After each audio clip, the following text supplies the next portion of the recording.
Hello friends, welcome to Tanuj classes. आज हम discuss करेंगे क्लास 10th का चैप्टर नंबर 15 आवर एनवायरनमेंट के बारे में स्टडी करेंगे। ठीक है। इसमें चैप्टर में ये सारे पॉइंट एग्जाम ओरिएंटेड इसमें सेलेक्ट किए गए हैं ताकि एग्जाम में ऐसा कोई भी क्वेश्चन इसमें से छूटे ना। ठीक है, चलिए स्टार्ट करते हैं वीडियो। फर्स्ट पॉइंट बोल रहा है everything that surrounding us in environment it includes both living organism and non living thing organism. Living thing को बोलते हैं biotic and non living things को बोलते हैं अबायोटिक कंपोनेंट्स बोलते हैं। राइट। सेकेंड पॉइंट बोलता है interactions between these biotic and abiotic components from an ecosystem. Biotic और अबायोटिक से मिलकर ही क्या तैयार होता है, एक इकोसिस्टम बनकर तैयार होता है। थर्ड पॉइंट बोल रहा है in an ecosystem living components depend on each other for their food which give rise to food chain and food web in nature. सभी ऑर्गेनिज्म जितने भी लिविंग ऑर्गेनिज्म है एक दूसरे पर खाने के लिए निर्भर होते हैं, डिपेंड होते हैं, तभी इकोसिस्टम चल सकता है। फोर्थ पॉइंट बोल रहा है human activities led to environmental problems such as depletions of ozone layer and produce of huge amount of garbage। इसमें फिर हम पढ़ेंगे एनवायरमेंटल को जो प्रॉब्लम देने वाली चीजें हैं, जैसे ओजोन लेयर जो है उसमें जो है ओजोन लेयर की वजह से जो है ओजोन लेयर डिप्लीशन हो रही है।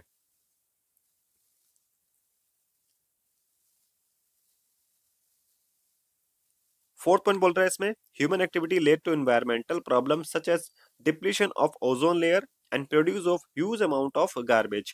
जो एनवायरमेंटल के जो प्रॉब्लम्स हैं लाइक दिस, जो ओजोन लेयर का जो डिप्लीशन हो रहा है, वो जो कमी हो रही है वहां पे, जो अंटार्कटिका में जो छेद हो गया है, तो उसको होने के लिए जो ओजोन गैसेज हैं, जो हमारी जो सीएफसी गैसेज जो है उसको ह्रास पहुंचा रही है, मतलब इसको जो डैमेज पहुंचा रही है ओजोन लेयर को, तो इसके बारे में स्टडी करेंगे। और जो है बहुत अमाउंट यानी बड़े अमाउंट में जो है गार्बेज जो है प्रोड्यूस हो रहा है, जो प्लास्टिक वगैरह हो गया, तो इस सब चीजों के निपटारे के लिए हम पॉइंट पढ़ेंगे। बेसिकली अब देखते हैं कि इकोसिस्टम होता क्या चीज है। All interacting organism in an area together which the non living consistent of the environment from an ecosystem.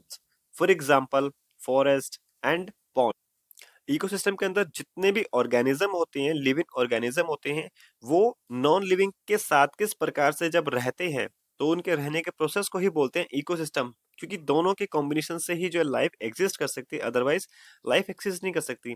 For example अगर हम पॉन्ड की बात करते हैं, पॉन्ड एक इकोसिस्टम कैसे है, लाइक जस्ट लाइक दिस, ये पॉन्ड है।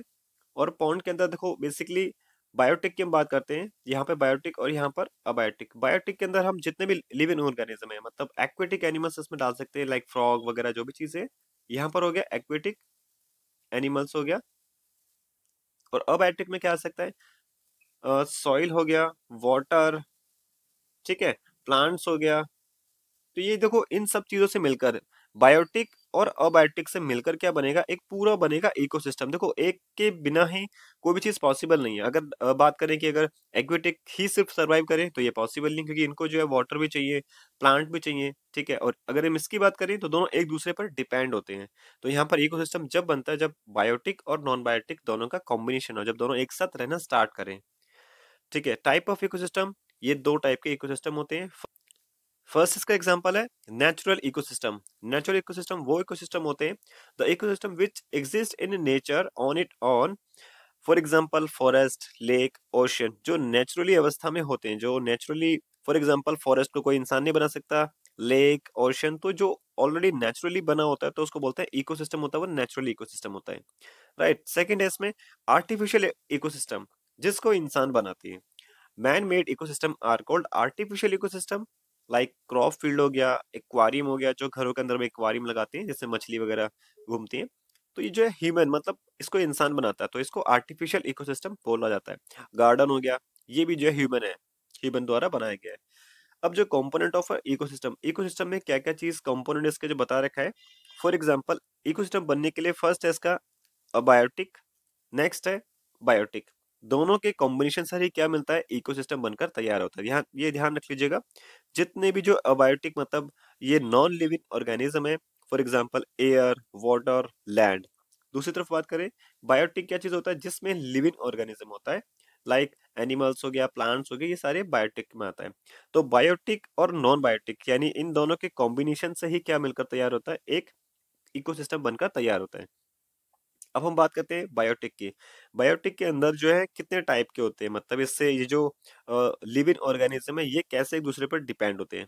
फॉर एग्जाम्पल ये दिया हुआ है, फर्स्ट इसमें प्रोड्यूसर, कंज्यूमर और डिकम्पोजर्स होते हैं। कंज्यूमर की हम बात करते हैं, ये इसमें पहला होता है इसमें हार्बीवोरस जो सिर्फ प्लांट पर डिपेंड होता है, हार्बीवोरस जो सिर्फ प्लांट पर डिपेंड होता है, कार्निवोरस जो फ्लैश पर डिपेंड होता है, ओमनिवोरस जो प्लांट और फ्लैश दोनों पर डिपेंड होता है। पैरासाइट्स क्या होता है, जो दूसरे लिविंग ऑर्गेनिज्म पर होस्ट बनाता है, मतलब जो दूसरे ऑर्गेनिज्म पर डिपेंड होता है अपने फूड के लिए होस्ट बनाकर। फर्स्ट पॉइंट है इसमें abiotic components, all the non living components such as air, water, land, light, temperature, जो भी नॉन लिविंग ऑर्गेनिज्म होते हैं ये आपके अबायोटिक में आते हैं, फ्रॉम द अबायोटिक कंपोनेंट्स। इनको क्या बोलते हैं, अबायोटिक कंपोनेंट्स इसको बोलते हैं, like non living organism. Second point है बायोटिक कंपोनेंट्स क्या होता है, जितने भी जो लिविंग ऑर्गेनिज्म होते हैं वो बायोटिक कंपोनेंट्स के अंदर आते हैं, जैसे प्लांट हो गया, एनिमल्स, बैक्टीरिया, फंगी और भी सब चीजें जो भी सांस ले सकती हैं, जो भी जो लिविंग ऑर्गेनिज्म कौन सा होता है, जो ब्रीथिंग कर सकते हैं उसको बोलते हैं लिविंग ऑर्गेनिज्म। तो इसको हम डालते हैं, कैटेगराइज किया हुआ है इसको बायोटिक कंपोनेंट्स में इसमें डाला गया है। नेक्स्ट है on the basis of nutritions biotic components are further division into. देखो इनके जो न्यूट्रिशंस होते हैं, ये किस प्रकार से जो खाना खाते हैं, जो बायोटिक की बात कर रहे हैं, ये किस प्रकार से खाना खाते हैं और किस पे डिपेंड होते हैं, इसका पूरा चेन बता रखा है। प्रोड्यूसर क्या होता है, देखो प्रोड्यूसर जो अपना खाना खुद से बनाकर तैयार करता है, जैसे all green plants and blue algae can produce their own food using abiotic components like photosynthesis, इसको बोलते हैं प्रोड्यूसर। जैसे हम बात करते हैं प्लांट की, हम बात करते हैं जो बेसिकली जो प्लांट होता है ये वैसे लिविंग ऑर्गेनिज्म है। लिविंग ऑर्गेनिज्म मतलब ये जो है बायोटिक है, ये बायोटिक होने के साथ साथ ये डिपेंड किस पे है, अबायोटिक कंपोनेंट्स पे डिपेंड है। फॉर एग्जांपल इसको जमीन से क्या चाहिए, इसको सॉइल चाहिए, ये जो अबायोटिक हो गया। वाटर भी चाहिए, वाटर भी एक अबायोटिक हो गया, नॉन लिविंग ऑर्गेनिज्म हो गया, राइट। फिर इसके बाद इसको CO2 जो CO2 गैस इसको चाहिए, ये भी क्या चीज हो गया, ये एक अबायोटिक हो गया। फिर इसको जो है सनलाइट चाहिए, ये भी क्या है इसका अबायोटिक हो गया। तो जितने भी जो फैक्टर्स हैं इसके माध्यम से क्या बनाकर तैयार करता है, ये फोटोसिंथेसिस, और अपना यहाँ पर फूड बनाकर तैयार करेगा। तो इस प्रेजेंस में ही अपना फूड बनाएगा। तो जो खाना अपने आप से बना सकता है तो उसको बोलते हैं प्रोड्यूसर, जो खाना अपने आप से बनाता है प्रोड्यूसर बोलते हैं। नेक्स्ट है कंज्यूमर, जो अपना खाना खुद ना बनाकर दूसरों पर डिपेंड होता है, जैसे इंक्लूड और animals which depend on other on producer directly और इनडायरेक्टली फॉर देयर फूड। जो भी ऑर्गेनिज्म दूसरों पर डिपेंड होते हैं डायरेक्टली और इनडायरेक्टली, तो उसको बोलते हैं कंज्यूमर। ठीक है, बात समझ में आ गई। जो अपना खाना बनाते हैं उसको बोलते हैं प्रोड्यूसर, जो दूसरों पर डिपेंड करते हैं, जो दूसरों पर डिपेंड रहते हैं, जैसे प्लांट पे, जैसे हम इंसानों खुद की बात करते हैं तो हम जैसे प्लांट पर डिपेंड है या फिर एनिमल्स पर डिपेंड है, तो हम क्या हो गए, कंज्यूमर हो गए, हम जो दूसरों पर डिपेंड है। अब इसकी जो कंज्यूमर पे जो उसको डिवीजन किया हुआ है, किस प्रकार के कंज्यूमर्स होते हैं। फर्स्ट है हर्बीवोरस, तो ऐसे कंज्यूमर जो सिर्फ और सिर्फ ग्रीन प्लांट्स पर, मतलब उस पर डिपेंड होते हैं, जैसे प्लांट ईटर, जैसे सिर्फ जो प्लांट ही खाते हैं, लाइक गॉट, डियर। तो ये ऐसे कंज्यूमर हैं जो दूसरे सिर्फ और प्लांट पर डिपेंड होते हैं, तो उसको बोलते हैं हार्बीवोरस। कार्निवोरस वह कंज्यूमर्स होते हैं जो फ्लैश, जो सिर्फ मीट पर डिपेंड होते हैं, लाइक टाइगर हो गया, क्रोकोडाइल हो गया, ये सिर्फ फ्लैश पर डिपेंड होते हैं, तो इसको बोलते हैं कार्निवोरस। कार्निवोरस मतलब जो फ्लैश खाता हो। ओमनिवोरस जो दोनों खाता हो, मतलब जो हार्बीवोरस भी हो और जो हार्बीवोरस भी हो और साथ साथ कार्निवोरस भी हो। तो eat both plants and animals, for example humans की हम बात करते हैं तो ह्यूमंस का एक ओमनिवोरस है, ये प्लांट भी खा सकता है और फ्लैश भी खा सकता है, तो इसलिए इसको जो हम डालते हैं ये ऐसा कंज्यूमर है जो ओमनिवोरस है। फोर्थ पॉइंट है इसका पैरासाइट्स। पैरासाइट्स क्या होता है, live on the body of host and take food from it. ये क्या करता है, ये ऐसा ऑर्गेनिज्म होता है, ये दूसरों पर डिपेंड होता है। जैसे देखो फॉर एग्जांपल इसमें लाइस दिया हुआ है, कस्केटा दिया हुआ है। लाइस जो हमारे सर के अंदर जू होती है, ये क्या करती है, हमारा न्यूट्रिशन, हम फूड खाते हैं, जो हमारा फूड के अंदर जो खाने के बाद उस न्यूट्रिशन को ऑब्जॉर्व करके हमारा बॉडी के अंदर ब्लड बनता है, तो ये ब्लड को चूसती हैं। तो मतलब ये दूसरे के न्यूट्रिशंस पर डिपेंड होते हैं, तो इसलिए इनको बोलते हैं पैरासाइट। जो दूसरे के बने हुए न्यूट्रिशंस, प्रिपेयर न्यूट्रिशंस पर डिपेंड होते हैं, इसको बोलते हैं पैरासाइट्स बोलते हैं। ठीक है, नेक्स्ट है, नेक्स्ट है फूड चेन। ये इंपॉर्टेंट है, इसमें से क्वेश्चंस अक्सर जो एग्जाम में बनकर तैयार होता है फूड चेन के बारे में। फूड चेन क्या होता है, food chain is a series of organisms in which one organism eat another organism as a food. For example grass, grass को कौन खाएगा, डियर खाएगा, डियर को कौन खाएगा, लोयन खाएगा। तो ये एक पूरा चेन सिस्टम है, एक दूसरे को जो डिपेंड होते हैं फूड, तो इसको बोलते हैं फूड चेन। मतलब एक ने दूसरे को खाया, दूसरे ने तीसरे को खाया, डिपेंड करता है। इसकी जो है डोमेन्स के ऊपर, ठीक है। सेकंड पॉइंट है, in a food chain various step where transfer of energy takes place is called tropical labour. जब एक दूसरे को, जैसे मान लो फॉर एग्जांपल इसमें जो है ग्रास के अंदर 100% इसमें जो है या फिर 100 जो इसमें एनर्जी है, तो उसने 10% ही जो ट्रांसफर होती है, तो यहाँ पर 10 जूल इसमें एनर्जी ट्रांसफर हुआ, फिर इसका यहाँ पर ट्रांसफर हुआ फिर 10%, तो इसका हो गया 1 जूल। तो यानी प्लांट की हम बात करें लॉयन की, लॉयन के पास जो है ग्रास का 1 जूल एनर्जी ट्रांसफर हुआ है। ये हम यहाँ पे समझेंगे। फ्लो चार्ट के बारे में बता रहेगा, flow chart of energy between tropical levels. First इसमें दिया है, flow of energy in food chain is unidirectional. जो एनर्जी जो है वो यूनिडायरेक्शनल, एक ही डायरेक्शन में जो एनर्जी फ्लो करती है। जैसे इसमें मैंने बताया था ग्रास, डियर, लॉयन, तो इससे कंटिन्यूअसली जो ये एनर्जी फ्लो कर रही है वन डायरेक्शन में। नेक्स्ट है, green plants capture 1% of sunlight and convert it into food energy. जितने भी जो ग्रीन प्लांट्स होते हैं वो एनर्जी सनलाइट के सिर्फ 1% एनर्जी को लेकर फूड में कन्वर्ट करते हैं। नेक्स्ट है 10% लॉ, ये इंपॉर्टेंट है। 10% लॉ है, only 10% of energy is transfer to the next tropics level, the remaining of 90% energy is used in life process like digestions, growth, reproduction for example, right, by presence tropical level. देखो जितना भी इसमें example बता रखा है 10% energy कैसे इसमें जो ट्रांसफर हुआ, फॉर एग्जांपल यहाँ पे समझेगा। जैसे यहाँ पर रैट, रैट को खाया किसने, रैट को खाया स्नेक ने, और स्नेक को खाया ईगल ने। अब यह समझना एनर्जी ट्रांसफर कैसे होती है। ये जो 10% का जो लो है ये कैसे जो है काम करता है। जैसे मान लीजिए अगर जो रैट है इसके पास इसने खाना खाया, और इसने खाना खाने के बाद इसके पास जो एनर्जी है 100 जूल एनर्जी इसके पास है, यानी रैट के अंदर अभी 100% एनर्जी है। इसको जो है स्नेक ने खाया, तो स्नेक जब इसको खाएगा, रैट को खाएगा, तो इस रैट का 10% स्नेक में ट्रांसफर हो जाएगा, तो यानी इसके पास कितना पहुंचा, 10% पहुंचा, मतलब 10 जूल पहुंचा इसके पास। अब स्नेक को जो है, स्नेक को खाने वाला जो है, स्नेक के पास पहुंचा 10 जूल, स्नेक को खाएगा ईगल, तो इस 10 का भी 10% कितना हो गया, 1 जूल। तो बेसिकली अगर हम बात करें, जो रैट के पास जो एनर्जी थी, और लास्ट की हम बात करते हैं स्टेज पे, ये यूनिडायरेक्शनल तभी होता है कि एक से दूसरे में ट्रांसफर, फिर अगले पे ट्रांसफर, जो भी इसको खाता चला जाएगा तो उसमें एनर्जी ट्रांसफर तो चली जाएगी। तो यहाँ पे देखने वाली बात यह है कि जब स्टार्टिंग में 100 जूल था, तो लास्ट स्टेज में पहुंचकर हो गया 1 जूल। तो यानी हर स्टेप में 10-10% एनर्जी क्या हो गई, डिस्ट्रीब्यूट होती हुई चली गई। बाकी जो 90% बची वो खुद ही इसने एनर्जी को अब्सॉर्व कर लिया, मतलब किस प्रकार में, डाइजेशन में इसने अब्सॉर्व करा है, ग्रोथ में करा, रिप्रोडक्शन में करा है, मतलब एनर्जी वहां पर भी लगती है। लेकिन जो एनर्जी जो बची 10% वो ऐसे ट्रांसफर होती है। तो एग्जाम में अक्सर पूछा जाता है कि ना, जैसे ये आपको दे देंगे स्टेप और एक चीज मिस कर देंगे, कि मान लेंगे आपको ये बोल देंगे ये स्टेज गैप कर देंगे, तो आपको बताना होगा यहाँ पे एनर्जी कितनी पहुंची, तो आपको 10% निकालते हुए इसको चले आना, एक एक जीरो इसमें कम करते हो जाना, कुछ इसमें हार्ड नहीं। इसमें दिया हुआ है, due to the gradual decrease in energy food chain contain 3 to 4 tropics level. यहाँ पे एक ट्रॉपिक लेवल दिया, एनर्जी किस प्रकार से ट्रांसफर होने वाली है। फर्स्ट इज प्रोड्यूसर, जो अपना खाना खुद से बनाकर तैयार होता है, और फिर हमने पढ़ा था कंज्यूमर्स के बारे में, तो ये वही कंज्यूमर है, तो प्राइमरी कंज्यूमर फिर इसको लेगा, सेकेंडरी कंज्यूमर लेगा, टर्टियरी इसमें कंज्यूमर लेगा। तो एनर्जी इस प्रकार से क्या होगा, डिक्रीज होती हुई चली जाएगी। मान के चलो कि प्रोड्यूसर के पास जो है 100 मतलब 1000 किलो जूल एनर्जी इसके पास थी, तो जो फर्स्ट कंज्यूमर ने इसको खाया, तो एनर्जी इसके पास कितना होगा, इसका 1000 का 10% होता है 100, तो फिर नेक्स्ट ने खाया, फिर हो गया 10 जूल, फिर नेक्स्ट ने खाया, ये हो गया 1 जूल। तो आज समझना कि 10% निकालने के लिए कोई इसमें हार्ड नहीं है, सबसे आसान तरीका है, एक एक इसमें जीरो माइनस कर दो। देखो एक जीरो माइनस करा 100 हो गया, फिर एक जीरो माइनस करा, फिर ये 10 हो गया, एक जीरो माइनस करा, फिर 1 हो गया। तो 10% ऐसे आपको कंटिन्यूसली चलना है। अच्छा दूसरी तरफ ध्यान रखना, अगर बढ़ाना होगा ना, तो मतलब फिर आप वहां पे एक जीरो बढ़ाते हुए चलना है। एग्जाम में कभी कभी उल्टा पूछ लेता है ये चीजें। यह समझना है कि बायोलॉजिकल मैग्निफिकेशन क्या होता है, the concentration of harmful chemicals increase with every trophic level in a food chain, this called biological magnification. यानी हर स्टेप में जब केमिकल लेवल बढ़ जाता है, हर स्टेप में, हर ट्रॉपिक लेवल्स में, ये देखो ये ट्रॉपिक्स है, हर ट्रॉपिक लेवल में क्या होता है, केमिकल इंक्रीज होता है, तो इसको बोलते हैं बायोलॉजिकल मैग्निफिकेशन। ये इंक्रीज किस फॉर्म में हो रहा है, maximum concentration of such chemical get accumulated in humans bodies as occupy the tropic level in any food chain। तो एक एग्जांपल मान के चलते हैं, कोई एक पॉन्ड है, यहाँ पे बहुत सारी फिश है, राइट, और यहाँ पर कोई एक ऐसी फैक्ट्री लगी हुई है तो फैक्ट्री का जितना भी जो वेस्ट मटेरियल है, केमिकल है, वो इसके अंदर एंटर हो रहा है, वो जो है फिश के अंदर जो एंटर हो रहा है।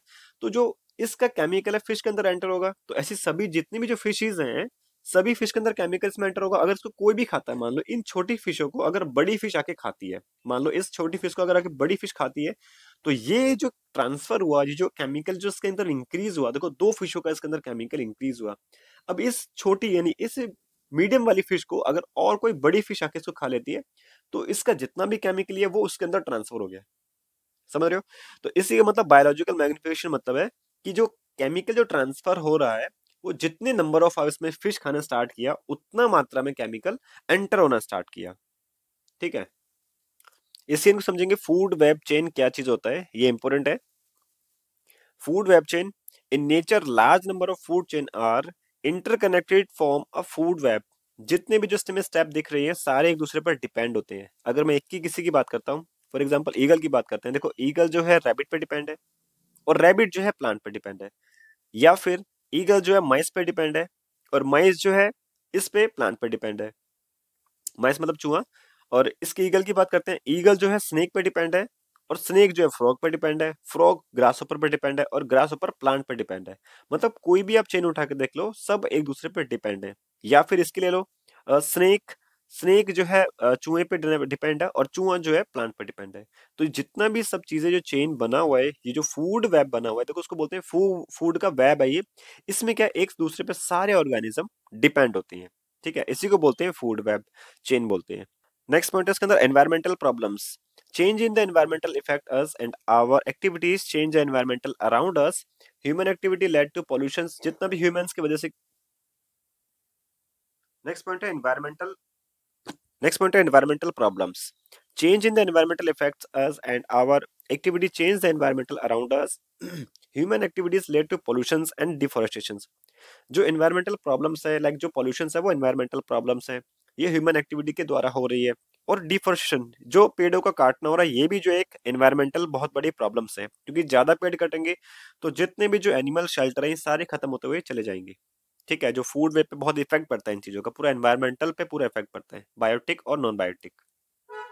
ओजोन लेयर की बात करते हैं। Ozone layer is the protective blanket around the earth which absorb most of the harmful UV rays, जिसको बोलते हैं अल्ट्रावायलेट रेज बोलते हैं, radiations of the sunlight, thus protecting the living beings from many hazards such as skin cancer, cataracts हो गया, destruction of plants हो गया। तो ओजोन लेयर बेसिकली कैसे वर्क करता है, मतलब इसको इस प्रकार से समझेंगे। फॉर एग्जांपल यहाँ पे अर्थ है एक, और अर्थ के ऊपर जो एक मतलब ये एक लेयर है, मतलब ये जो लेयर है पूरी, ये क्या एक ओजोन लेयर है। तो ओजोन लेयर ने क्या करा हुआ, अर्थ को एक ब्लैंकेट की तरह पूरा ढका हुआ है, ताकि जो सनलाइट से जो आने वाली जो यूवी रेज है, जो सनलाइट से आने वाली यूवी रेज है, बहुत ही खतरनाक रेज होती है। ठीक है, बॉडी में देखो काफी हार्मफुल प्रॉब्लम्स करती हैं बॉडी के अंदर। ठीक, जैसे स्किन कैंसर, अगर ये बॉडी के अंदर मतलब अगर ये रेज एंटर हो जाती है अर्थ पे डायरेक्टली, अगर एंटर हो जाती है, तो ये स्किन प्रॉब्लम्स हो गया, आंखों से संबंधित प्रॉब्लम्स हो गया, प्लांट से संबंधित प्रॉब्लम्स हो गया, होना स्टार्ट हो जाएंगी। तो ये वर्क कैसे करता है ozone layer? Ozone layer work करता है, जैसे मान लीजिए अगर यहाँ पे रे आ रही है, तो ये ना टकरा के यानी बाउंस बैक करके वापस चली जाती है। तो ये जितनी भी यूवी रेस को जो है क्या करता है, रिफ्लेक्ट कर देता है ये, ताकि अर्थ के अंदर एंट्री ना हो, और ये इतनी प्रकार की जो प्रॉब्लम्स है ये बॉडी में ना हो सके। तो ये ब्लैंकेट, ये जो ओजोन है, ये हमारे लिए बहुत ही एक प्रकार से हमारा हेल्प करता है ये। अब ओजोन लेयर का फॉर्मूला क्या होता है? ओजोन लेयर होता है O3, यानी ओजोन के 3 मॉलिक्यूल्स बनकर क्या बनता है, एक O3 बनता है, जिसको बोलते हैं ओजोन लेयर बोलते हैं। Layer is the presence at higher level of atmosphere and stratosphere. तो ये स्ट्रेटोस्फेयर के अंदर जो पाई जाती है ozone layer, and it is a deadly poison at ground us. तो इसकी वजह से देखो आज की डेट में जो हम बात करते हैं, ओजोन लेयर को जो खराब करने वाली जो गैसेस होती है, CFC क्लोरोफ्लोरोकार्बन की मात्रा से जो है ओजोन लेयर दिन ब दिन खत्म होती जा रही है, वहां से डिप्रिशिएट होती जा रही है। जो कि CFC जो होता है हमारे AC में होता है, हमारे रेफ्रिजरेटर के अंदर होता है, ये इन सब चीजों के अंदर जो है CFC बहुत बड़ी मात्रा में होता है, जो कि एनवायरमेंटल के अंदर ओजोन लेयर को बहुत ही ज्यादा मात्रा में जो है डिफेक्ट कर रही है। फॉर्मेशन ऑफ ओजोन लेयर, जो ओजोन के जो मॉलिक्यूल का जो फॉर्मेशन है, the high energy ultraviolet radiations break down O2 जो भी हाई रेडिएशंस की जो अल्ट्रा रेडिएशंस होती है, मतलब यूवी रेज होती है, वो क्या करती है, O2 को ब्रेक डाउन करती है। समझ रहे इस बात को? Molecules into the free oxygen, मतलब मॉलिक्यूल जो एक ऑक्सीजन है, जैसे कि एक ऑक्सीजन है ये, ठीक है, इसको ब्रेक डाउन कर कर ऑक्सीजन के दो एटम में कन्वर्ट करेगी। ये यूवी की प्रेजेंस में होगा, ठीक है। जब दो एटम यहाँ पे जो है डिस्ट्रीब्यूट कर दिया, अब नेक्स्ट स्टेप में क्या, this oxygen atoms then combines with the oxygen. अब यही जो है ओ, जब एक ही O2 को जो डिस्ट्रीब्यूट होकर अलग, देखो यहाँ पर दो ऑक्सीजन बने थे तो ये स्प्लिट हो गया था। अब ये जो दो स्प्लिट है, ये सिंगल वाला इस O2 के साथ रिएक्ट कर कर एक O3 बना देगा। जैसे आप समझ रहे हैं इस बात को? देखो ऑक्सीजन होता है, जितने भी ऑक्सीजन है सारे O2 फॉर्म में होते हैं। यूवी की प्रेजेंस में ये इसको ब्रेक डाउन करके O में कन्वर्ट कर देगा। ये अलग अलग हो गया। अब यही अलग जो है इसके साथ कंबाइन हो जाएगा, तो यहाँ पे बन जाएगा O3 गैस बनकर तैयार हो जाती है। तो जितने भी ऑक्सीजन है, इसी की प्रेजेंस में जो यूवी रेज जो है इसी को ब्रेक डाउन करती है, और बचे हुए जो ऑक्सीजन के जो मॉलिक्यूल्स हैं उन्हीं के साथ कंबाइन करके O3 का फॉर्मेशन बनाकर तैयार करती है, जिसको बोलते हैं ओजोन। तो इसका लर्न कर लीजिएगा, ओजोन का जो फॉर्मूला है O3 होता है। डिप्लीशन ऑफ ओजोन लेयर, ये इंपॉर्टेंट क्वेश्चन है। डिप्लीशन ऑफ ओजोन लेयर किस प्रकार से कम हो रही है, इसके फैक्टर्स क्या चीज है? The decrease in the thickness of ozone layer over Antarctica was first observe in the 1985 was term as a ozone hole. तो यहाँ पर अंटार्कटिका जो नीचे की साइड में है, वहां पर 1985 में देखा गया, वहां पे जो ओजोन लेयर डिप्लीशिएट हो रही है, वहां पे उसकी जो है थिकनेस ज्यादा हो रही है, ठीक है। This decrease was linked to the excess use of synthetic chemical like chlorofluorocarbon, जिसको हम CFC बोलते हैं, which are the used for which are used in refrigerators, AC, fire extension, aerosols spray. तो इन सब चीजों की वजह से जो है ओजोन लेयर दिन पर दिन जो है थिकनेस हो रही है। United Nation environmental program UNEP ने जो क्या करा, इसमें एक मुहिम चलाई, एक ऐसा जो इवेंट चलाया, succeed in forging and agreement to stop CFC productions at 1986 level. ये जो है क्योटो प्रोटोकॉल बोलते हैं इसको, बाय ऑल कंट्री। इस मुहिम के अकॉर्डिंग, इस इवेंट के अकॉर्डिंग, इस UNEP ने क्या बोला, जितनी भी जो CFC गैसेज हैं उसको कम करने के लिए या फिर उसको खत्म करने के लिए, उसकी जगह कुछ और गैसेज यूज करने के लिए वहां पर उन्होंने एक एक ऑप्शन दिया, ताकि जो ओजोन लेयर पे इफेक्ट पड़ना कम हो जाए। ये ओजोन लेयर मतलब ये अर्थ है, जो अर्थ का जो बेसिकली अंटार्कटिका वाला पार्ट है, यहाँ से जो है काफी थिकनेस होना स्टार्ट हो गया था ओजोन लेयर, मतलब एक ब्लैंकेट टाइप से है, तो यहाँ से नीचे से थिकनेस होना स्टार्ट हो गया था, जिसकी वजह से अगर सन की जो लाइट यहाँ से एंटर हो सकती है, अगर ज्यादा ये और थिकनेस या फिर बिल्कुल ही खत्म ना के बराबर हो गया, तो यहाँ पे एंटर होने की संभावना ज्यादा बनी रहती है। तो इसलिए यहाँ पे गवर्नमेंट ने एक्शन लिया, ताकि CFC गैसेज या फिर और जो भी हार्मफुल केमिकल वगैरह सिंथेटिक केमिकल, उनको यूज कम किया जाए, ताकि ऐसी नौबत ना आए। इसके बाद आता है गार्बेज डिस्पोजल। समझना इस बात को, garbage disposal improve in the lifestyle have resulting in the accumulations of large amount of waste materials। तो जितना भी जो लार्ज अमाउंट में जो वेस्ट मटेरियल का जो आज के डेट में जो इंक्रीज हो रहा है, जैसे प्लास्टिक की बात करें, तो ये एनवायरमेंटल को बहुत ज्यादा प्रॉब्लम्स करती हैं। अब इसमें देखो, इसको भी जो टाइप इसमें डिस्ट्रीब्यूट किया हुआ, garbage contains following type of materials. तो गार्बेज भी जो है दो टाइप के होते हैं। पहला होता है बायोडिग्रेडेबल्स, यानी substance which can be decompose by the action of micro organism are called biodegradable, यानी जो एनवायरमेंटल के अंदर इजीली जो डिकम्पोज हो जाते हैं, जो इजीली जो खत्म हो जाते हैं, इनको बोलते हैं बायोडिग्रेडेबल। ये इको फ्रेंडली भी होते हैं, जैसे फ्रूट्स, वेजिटेबल पिल्स, देखो, एंड कॉटन, जूट, डंग्स और पेपर्स, ये जितने भी हैं सारे बायोडिग्रेडेबल हैं। ये एनवायरमेंटल के अंदर दोबारा से अपने आप से खत्म हो जाते हैं, इसको कोई प्रोसेस करने की जरूरत नहीं, सीधा जमीन में डालने के बाद ये अपने आप खत्म हो जाते हैं। तो ऐसे गार्बेज को बोलते हैं बायोडिग्रेडेबल गार्बेज बोलते हैं, ठीक है। इससे कोई प्रॉब्लम नहीं एनवायरमेंट को। प्रॉब्लम है, देखो इससे प्रॉब्लम है, ये है नॉन बायोडिग्रेडेबल वेस्टेज है, like substance which can not be decomposed by the action of micro organism are called non biodegradable wastage बोलते हैं। जैसे प्लास्टिक हो गया, पॉलिथीन्स हो गया, मेटल्स हो गया, सिंथेटिक फाइबर हो गया, रेडियो एक्टिव वेस्टेज हो गया, पेस्टिसाइड्स हो गए, ये जितने भी जो है सारे जो है, ये एक लंबे समय के बाद जो डिकम्पोस्ट होते हैं, जो कि एनवायरमेंटल को बहुत ही ज्यादा मात्रा में नुकसान पहुंचा रहे हैं। तो इसका यूज कम से कम किया जाए, तो इस पे काम चल रहा है। नेक्स्ट है micro organism release enzymes which decompose the materials, but these enzymes are specific in their action that why enzymes cannot be decomposed all the materials। देखो इसको जो है डिकम्पोस्ट जितने भी नॉन बायोडिग्रेडेबल है, हम प्लास्टिक की ही बात कर लेते हैं। जो प्लास्टिक जो है डिकम्पोस्ट होने के अंदर काफी मतलब काफी सालों का समय लगता है उसको डिकम्पोस्ट होने के लिए, लेकिन जो ये बायोडिग्रेडेबल है ये विद इन 1 मंथ में या फिर 2 मंथ में जो है ये डिकम्पोस्ट होना स्टार्ट हो जाते हैं। लेकिन इनको होने के लिए काफी लंबा समय चाहिए, जो कि एनवायरमेंटल को जब तक रहेगा तब तक ये पॉल्यूशन करता रहेगा। तो इसमें बताया गया some method of waste disposal के बारे में, किस प्रकार से जो है इनको यूज किया जाता है डिस्पोजल को, मतलब किस प्रकार से इन वेस्टेज को कन्वर्ट किया जाता है यूजेबल के लिए। फॉर एग्जांपल फर्स्ट है biogas plant. Biodegradable waste can be used in biogas plant to produce biogas and man. Next point बता देगा सब मेथड ऑफ वेस्ट डिस्पोजल। पहला पॉइंट है इसमें biogas plant. Biodegradable wastage can be used in biogas plant to produce biogas and manure. जितने भी जो biodegradable waste होते हैं इनको जो है दोबारा यूज करके या तो बायोगैस बनाते हैं या फिर मैन्योर के अंदर इसका यूज कर सकते हैं। नेक्स्ट है sewage treatment plant. The drain water can be clean in sewage treat plant before adding to the river. नदियों में पानी को डालने से पहले इनको जो है सीवेज ट्रीट प्लांट के अंदर पहले इसको जो क्या किया जाता है साफ किया जाता है। थर्ड पॉइंट है land fillings. The waste are buried in the low lyings area and are compact by the rolling with bulldozer. जितना भी जो वेस्टेज होता है उसको जो मट्टी के अंदर दबाकर और क्या कर दिया जाता है उस पर बिल्डोजर वगैरह चलाकर उसको अच्छे से दबा दिया जाता है। And composting. Organic waste are filling in the compost pit and cover with a layer of soils. After about 3 months, garbage change into the manure। तो जितना भी जो वेस्टेज होता है इसको जमीन में दबाकर, जितना भी ऑर्गेनिक वेस्ट है इसको जमीन में दबाकर कुछ टाइम बाद उस पर मट्टी का लेयर लगाने के बाद कुछ टाइम बाद क्या होगा, वो जो है मैन्योर में जो भी कचरा था वो मैन्योर में कन्वर्ट होना स्टार्ट हो जाता है। कितना, विद इन 3 मंथ के अंदर। ई पॉइंट है recycle. Non biodegradable waste are recycle to make new item.